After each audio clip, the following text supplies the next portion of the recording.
What bit of Sharia law?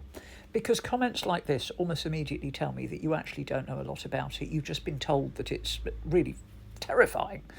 And you are assuming that Sharia law means the way that it is interpreted by organisations like ISIS or the Taliban. And that actually is not the case at all. It really, really, really isn't. If you actually look through Sharia law, there isn't anything in it that immediately jumps forward. You can interpret it in such a way. Please bear in mind there is something that the Republicans may be trying to implement if Trump gets in next year, called Project 25, that will effectively turn the USA into an extremist Christian theocracy, every bit as unpleasant as somewhere like Afghanistan.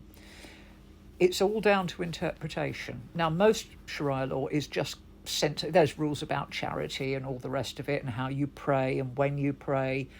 There's rules in the finance section that I don't think are terribly compatible. Barclays wouldn't like them one little bit, because it's all about how much interest you can or can't choose and money lending.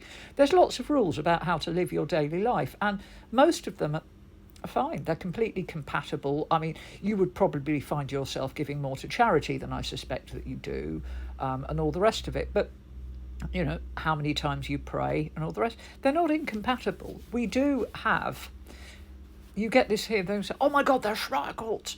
They operate under the same framework that a tribunal does. So if you go to a tribunal, you agree to the arbitration that they give. That's where Sharia courts, that's where they get the authority. They do not supersede our legal system. They operate within it. And yes, I know there have been cases where they have offered down judgments that are absolutely not in line with the values that we hold in this country. But please bear in mind that most Muslims are not extremists anywhere in the world or here.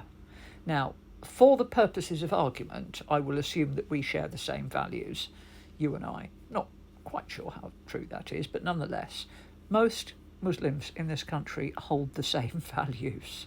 They really do. But someone somewhere has told you that Sharia law is something to be really scared of, has pointed to you to somewhere like the Taliban and said, there you go, that's what it means.